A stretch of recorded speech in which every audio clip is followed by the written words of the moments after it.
한 주간 잘 지내셨습니까? 정말 시간이 빠르게 지나가는 것 같습니다. 벌써 12월이 됐고요. 이제 금방 또 이 12월이 지나가겠죠. 우리가 올 한 해 이제 12월 마지막 달도 믿음으로 기도하면서 하나님께서 우리에게 베푸신 은혜를 기억하면서 또 하나님께서 우리에게 행하시는 여러 가지 하나님의 역사들을 우리가 잘 믿음으로 정리하는 그런 은혜가 우리에게 있기를 원합니다. 오늘 함께 나눌 말씀의 제목은요, 한계를 넘어오신 주님입니다. 한계를 넘어오신 주님. 주님께서는요, 우리의 한계를 넘어오셨습니다. 믿음은 언제 자랄까 한번 생각해 보셨습니까? 믿음은 우리가 하나님께서 우리에게 주신 그 한계를 넘을 때, 특별히 이제 오늘 함께 이야기 나누기 원하는 삶의 중요한 순간마다 우리의 인식의 한계를 넘어설 때 그곳에서 우리가 주님을 만나게 된다는 것입니다. 지난 시간에 우리가 이제 우리의 한계에 대해서 여러 가지 구체적인 말씀을 전했습니다. 나의 재정의 한계가 있고 능력의 한계가 있고 관계의 한계가 있는데 이것을 믿음으로 넘어가는 것이 중요하다 이렇게 말씀을 드렸습니다. 이번 시간에는요, 나의 모든 인식의 한계를 넘어서 역사하시는 하나님에 대해서 한번 같이 생각해 보기 원합니다. 여러분, 우리의 한계를 우리가 좀 정확히 이해할 필요가 있는데요. 어떤 한계에 대해서 오늘 우리가 한번 이해해 볼까? 우리가 한번 첫 번째 생각해 보기 원하는 것은요, 죄에 대한 인식의 한계입니다. 죄. 여러분, 죄가요, 우리가 일반적으로 생각하는 그 죄, 잘못하는 거, 뭔가 법으로 제재를 하는 거 여러 가지 우리가 이해할 수 있지만, 여러분, 누군가 아들의 목숨을 대신해야 할 만한 무거운 죄가 있다라는 것을 우리가 생각해 봅니다. 특별히 하나님께서 그 아들의 목숨을 대신하셔야만 하는 그런 무거운 죄라는 것입니다. 성경은 죄의 삭은 사망이다 말씀하십니다. 죄의 결과가 영원한 죽음이라는 것이죠. 여러분, 어느 정도의 죄가 영원한 죽음까지 이르게 될까요? 이 땅에서 사형 선고를 받으려면 정말 엄청난 살인을 저지르지 않고는 웬만해서는 사형 선고를 받지 않습니다. 그러나 믿음에서 어떻습니까? 미움이 살인이다 말씀하죠. 미움이 살인이라는 것입니다. 음욕이 간음이다 말하죠. 그런데 그 모든 죄의 삭이 사망이다. 영원한 죽음에 이르는 죄라고 말씀하시는 것입니다. 여러분, 우리가 이 죄의 그 무게를 알아야 한다는 것이죠. 성경에 처음 나오는 죄를 우리가 한번 다시 생각해 봅니다. 여러분, 선악과 하나 따먹은 것이 그리 심각한 죄였을까요? 우리가 이제 선악과 하나를 따먹은 것, 이렇게 이제 우리가 이 사건을 그냥 어떤 표면만 그렇게 이해하면 이것이 그리 심각한 죄였을까 이렇게 생각해 볼 수 있습니다. 그런데 우리가 이것을 이성의 관점으로 무겁게 이제 좀 받아들일 필요가 있다는 것이죠. 우리의 이성의 관점을 넘어서 우리가 무겁게 받아들일 필요가 있다는 것이죠. 여러분, 하나님의 명령을 어기고 하나님과의 믿음을 깨트린 죄라는 것이죠. 그런데 그 결과가 너무나 엄청났습니다. 하나님의 형상, 하나님께서 그렇게 사랑하신 하나님의 자녀들, 하나님의 형상이 낙원에서 쫓겨났습니다. 그들을 위해서 만든 낙원인데 거기서 쫓겨났다는 것입니다. 그만큼 이 죄가, 선악과를 따먹은 죄가 엄청났다는 것이죠. 그리고 하나님께서 말씀하신 대로 영원한 죽음에 이르게 되었다는 것입니다. 그렇게 엄청난 것인가? 이것이 우리의 인식, 우리의 이해가 부딪히는 어떤 한계 지점입니다. 여러분, 죄는요, 우리가 이해하는 것보다, 인식하는 것보다 엄청 무겁다는 것입니다. 우리가 생각하는 것보다 엄청 무겁다는 것입니다. 이것이 바로 죄의 한계입니다. 죄의 한계. 아무도 이 죄의 한계를 넘어갈 수 없습니다. 그럼 이 죄의 한계를 가져온 원인이 무엇인가를 우리가 다시 한번 생각해 본다면, 선악과를 따먹지 말라, 그러면 죽으리라 라는 하나님의 말씀, 계명이었습니다. 우리는 여기서 우리의 인식의 한계를 뛰어넘는 하나님의 계명, 말씀의 무게를 또한 보게 됩니다. 이것이 또한 우리가 부딪히는 한계죠. 하나님의 말씀의 무게, 특별히 계명의 무게, 우리가 믿음에서 만나는 한계라는 것입니다. 마태복음 19장 16절 말씀 보겠습니다. 마태복음 16장 19장 16절. 마태복음 19장 16절에서 17절까지 한번 보겠습니다. 어떤 사람이 주께 와서 이르되 선생님이여 내가 무슨 선한 일을 하여 영생을 얻으리이까? 예수께서 이르시되 어찌하여 선한 일을 내게 묻느냐? 선한 이는 오직 한 분이시냐? 내가 생명에 들어가려면 계명을 지키라.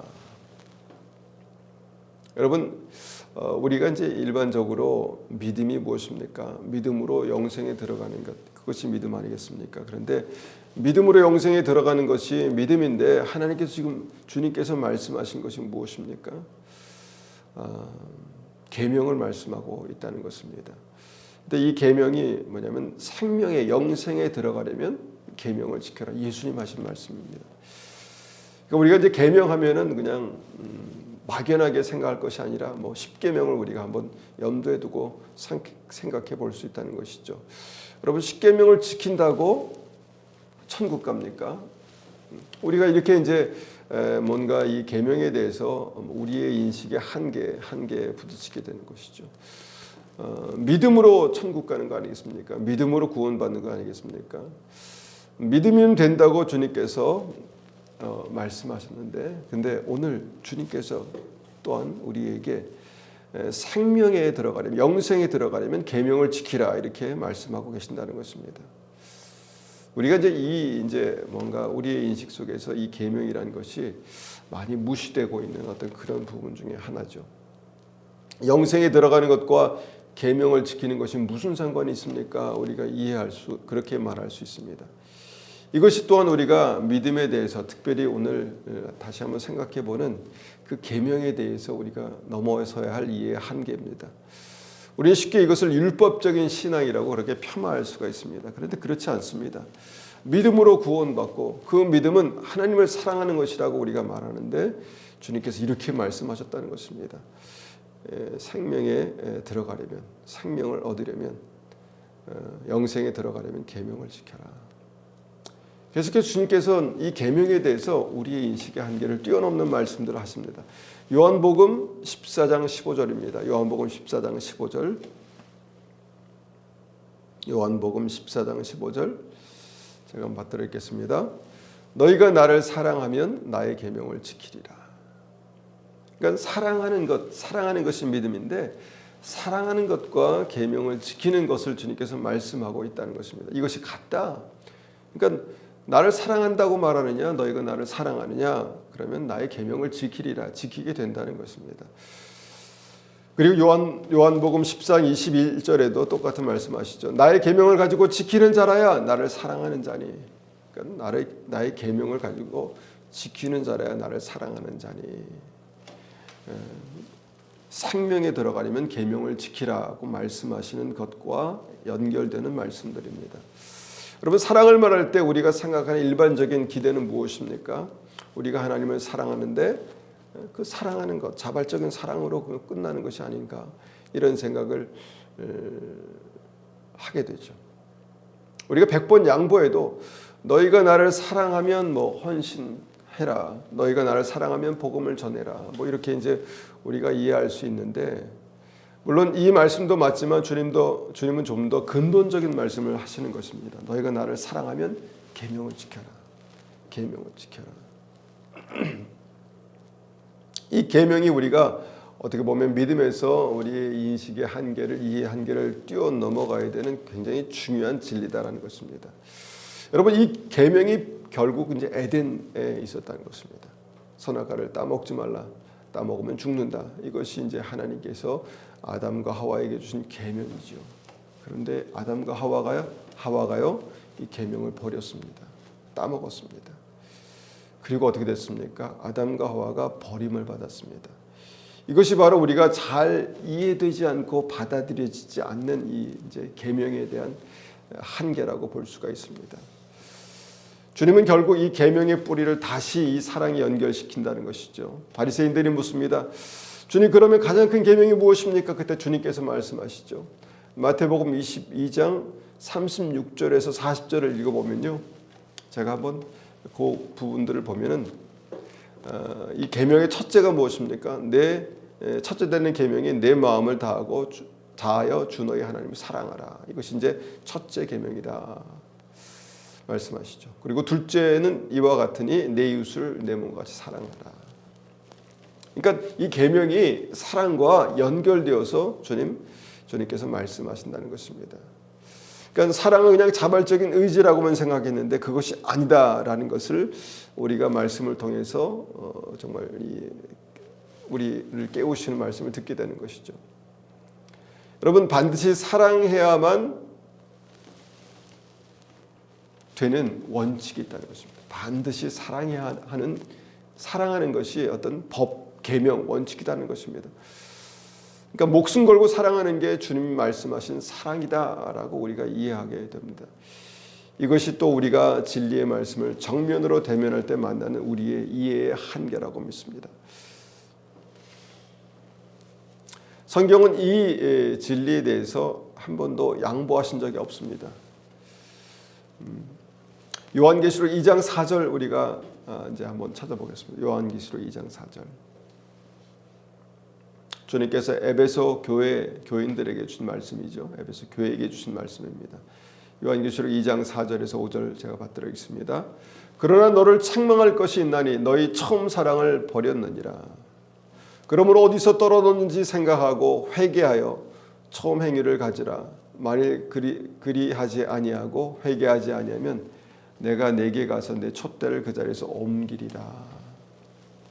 여러분, 주님을 사랑하는 것이 믿음입니다. 우리가 사랑하는 것 하면 굉장히 자발적이고 그냥 사랑하는 것이 좋은 것이지라고 이렇게 이해할 수 있습니다. 그런데 에베소 교인들이 주님을 사랑하지 못했습니다. 아니, 처음에는 주님을 사랑했는데 그 사랑이 점점점 식어갔다는 것입니다. 그럴 수도 있지 않겠습니까? 물론 그러면 안 되겠지만, 그런데 그럴 수도 있는 것이 아니라는 것입니다. 에베소 교인들에게 그것을 회개하라고 이렇게 말씀하십니다. 사랑하지 못하는 것, 사랑이 식어가는 것에 대해서 회개해라. 에베소 교인들이 처음 사랑을 버렸다는 것입니다. 다시 말하면 하나님의 계명을 버렸다는 것입니다. 사랑을 버린 것, 계명을 버린 것을 같은 맥락에서 우리가 이해할 수 있는 부분입니다. 그래서 사랑이 식은 것을 회개하라는 것이죠. 물론 회개해야죠. 그런데 여기서 쉽게 이해하기 어려운 이 계명의 한계, 우리가 이제 이해하고 있는 이 사랑과 계명의 한계에 다시 한번 부딪히게 되죠. 회개하지 않으면, 다시 사랑하지 않으면, 다시 사랑을 회복하지 않으면 내가 가서 내게서 촛대를 치우겠다 말씀하십니다. 여러분, 이 말씀을 자세히 요한계시록 1장 2장을 자세히 읽어보면 이 촛대가 무엇인가를 이해하게 되는데요. 여러분, 촛대는 교회를 상징합니다. 주님의 교회, 주님의 몸된 교회를 상징하는 것입니다. 그러니까 촛대를 치우겠다라고 말씀하신 것은 내가 너희를 교회로 인정하지 않겠다 이렇게 말씀하신 것입니다. 회개하지 않으면, 그러니까 다시 사랑하여서 회개하지 않으면 촛대를 치우겠다. 다시 사랑을 회복하지 않으면, 계명을 붙들지 않으면, 그러니까 사랑하는 것이 계명이다라는 것을 다시 한번 우리가 이제 사랑을 그냥 사랑이 아니라 계명이라는 관점에서 어떤 선악과를 따먹지 말라라고 말씀하신 그 주님의 엄유하신 이 계명이라는 관점에서 한번 생각해 볼 수 있는 말씀입니다. 여기서 우리는 다시 우리가 이 사랑의 무게를 보게 되는 것입니다. 사랑의 무게와 계명의 무게를 보게 되는 것입니다. 우리가 계명을 좀 오래된 신앙, 구약의 신앙이라고 그렇게 이해하고 그냥 지나쳐 버릴 만한 것이 아니라는 것이죠.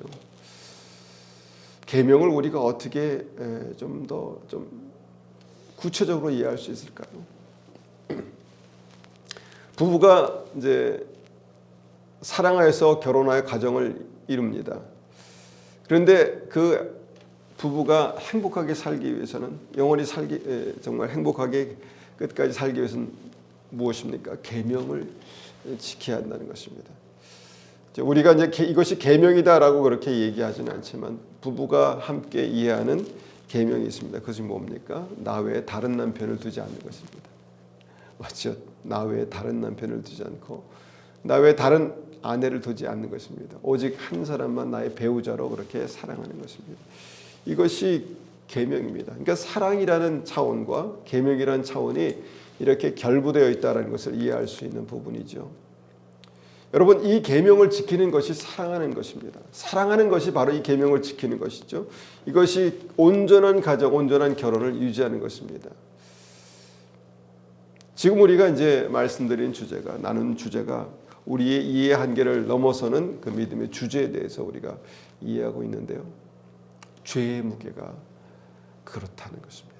우리의 상상을 초월하는, 계명의 무게가 그렇다는 것입니다. 우리의 이해의 한계를 초월하는, 하나님의 사랑의 무게가 그렇다는 것입니다. 우리의 이해의 한계를 초월하는 그 무게.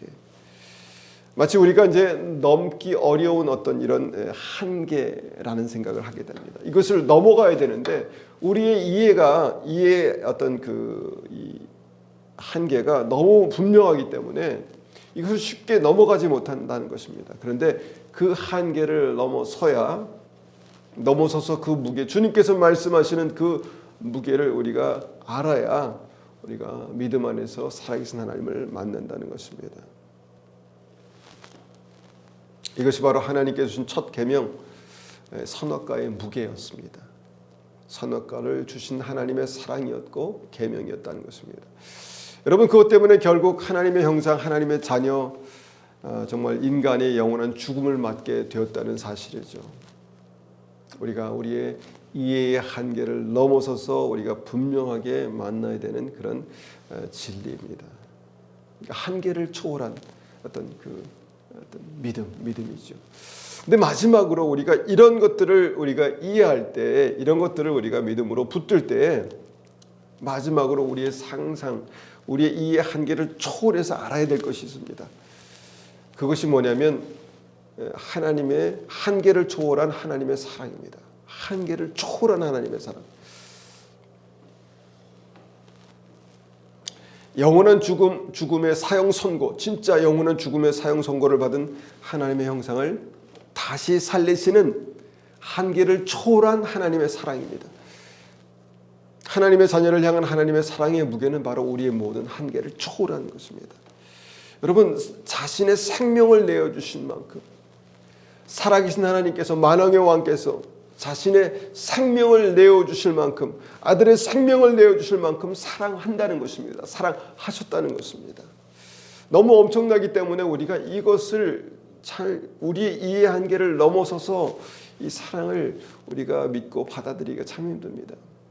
여러분, 목숨 걸고 이 땅에 오셨다는 것입니다. 아니, 목숨 걸고가 아니라 이미 생명을 주시기로 작정하시고 이 땅에 오셨다는 것입니다. 이것이 바로 우리가 정말 이 대강절을 지나는 우리가 생각해야 될 성탄의 의미입니다.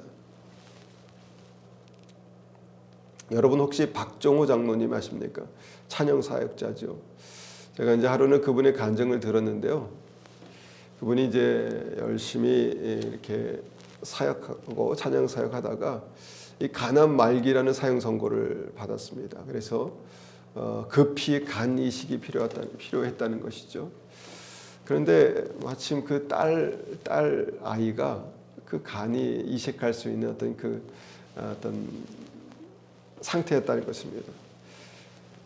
그리고 이제 결국은 이제 그 딸이 간을 이식해 주어서 이 박정호 장로님이 새 생명을 얻었습니다. 그런데 이제 그가 이제 간증을 하면서 내가 사랑하는 딸이 정말 나를, 아빠를 사랑해서 간을 떼어주는 그 희생으로 내가 살았다고 눈물을 흘리는 모습을 보았습니다. 사랑하니까 뭔가 간을 내어준 것이죠. 여러분, 이 사랑하는 이 아빠와 딸의 관계, 그래서 그 간을 내어준 그 관계, 이것도 너무너무 감동적인데, 우리가 생명을 주신 주님에 대해서는요, 우리가 정말 이 정도의 감동으로 우리에게 느껴질까라는 생각을 하게 됩니다. 이것을 우리가 이해하고 우리의 이해의 사랑에 대한 이해의 한계를 넘어서는 것이 믿음이다라는 것입니다.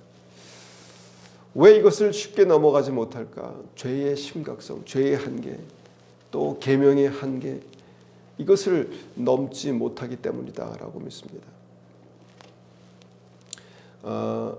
이제 21일 주일이죠. 21일에는 저희 교회 지현호 목사님이라는 분이 오십니다. 이분은 저희 교회에서 안수받으시고 지금 한국에서 올리브 선교회로 사역하시는 목사님이십니다. 그런데 이제 지 목사님의 어머니 주연순 선교사님은 이제 우리 교회에 더 오래 남으셔서 저희 교회 협력 선교사님으로 계셨죠.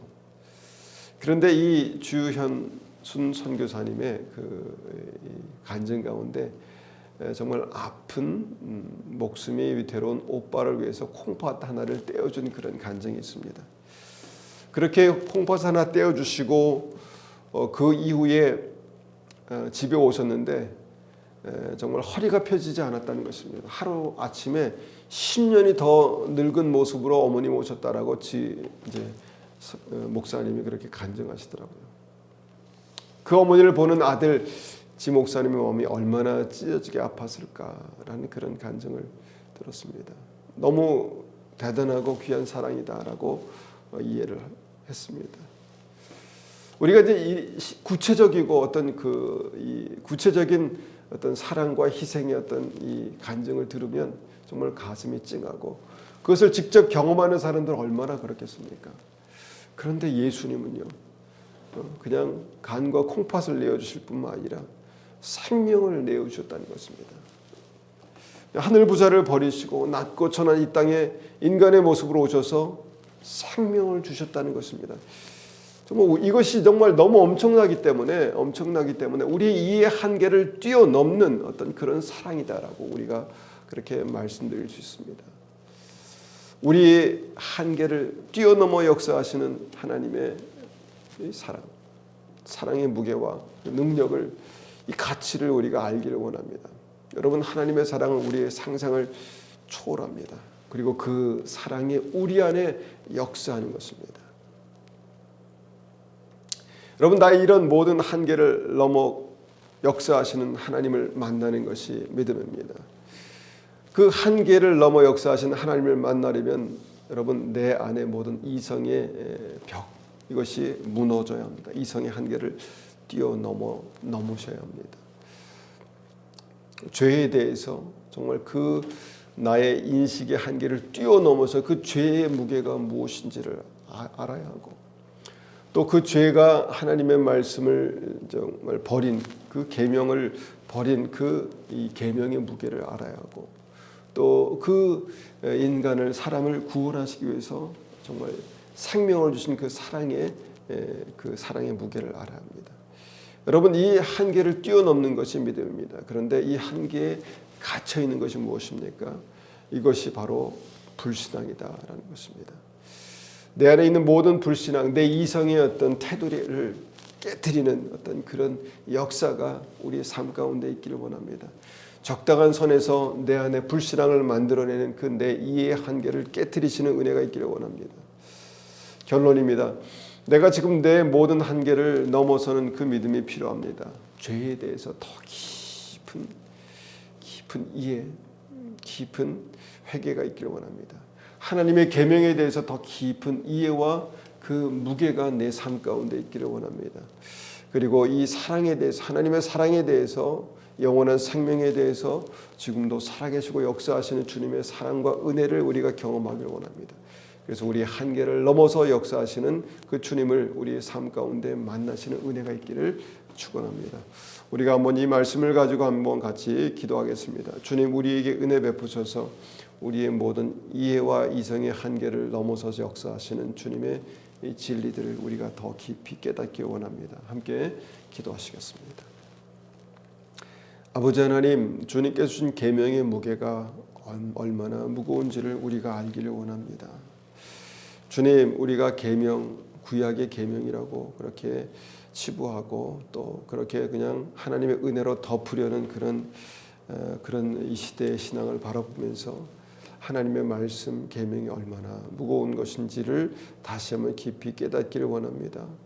주님, 하나님의 사랑이 정말 우리를 살립니다. 주님의 사랑을 우리가 더 깊이 알기 원합니다. 그런데 너희가 나를 사랑하면 나의 계명을 지키리라 말씀하신 그 사랑과 무관치 않은 이 계명에 대해서 우리가 더 깊이 알기를 원합니다. 주님, 그 사랑으로 우리를 살리시고 구원하신 주님의 은혜가 우리 삶 가운데 있습니다. 하나님, 그 사랑의 무게가 또한 우리의 상상의 이해의 한계를 뛰어넘습니다. 아버지 하나님, 정말 어떻게 하면 생명을 주시기까지 생명을 주셔야만 했습니까? 죄의 무게가 얼마나 무거웠다면 하나님, 또 계명의 무게가 얼마나 무거운 것이었기에 하나님 생명을 주시기까지 우리를 사랑하셔야만 했습니까? 또한 생명을 주시는 사랑으로 우리를 사랑하셨습니까? 하나님, 주님 오시는 이 성탄절, 정말 대강절기에 주님에 대한 깊은 이 주님의 사랑과 계명과 이 죄에 대한 깊은 이해가 우리의 삶 가운데 있기를 원합니다. 그래서 우리의 삶이 주님 앞에 좀 더 깊어지고 진지해지고 또 온전해지기를 간절히 원합니다. 주님 붙들어 주시옵소서. 지금은 우리 주 예수 그리스도의 은혜와 하나님 아버지의 극진하신 사랑하심과 성령님의 충만하심과 인도하심이 우리의 이해의 한계를 넘어서 죄와 말씀 계명과 또 하나님의 사랑에 대해서 더 깊이 깨닫고 알기 원하는 우리 믿음의 성도님들 머리 위에, 가정 위에, 교회 위에 지금부터 영원토록 함께 하시기를 축원하옵나이다. 아멘.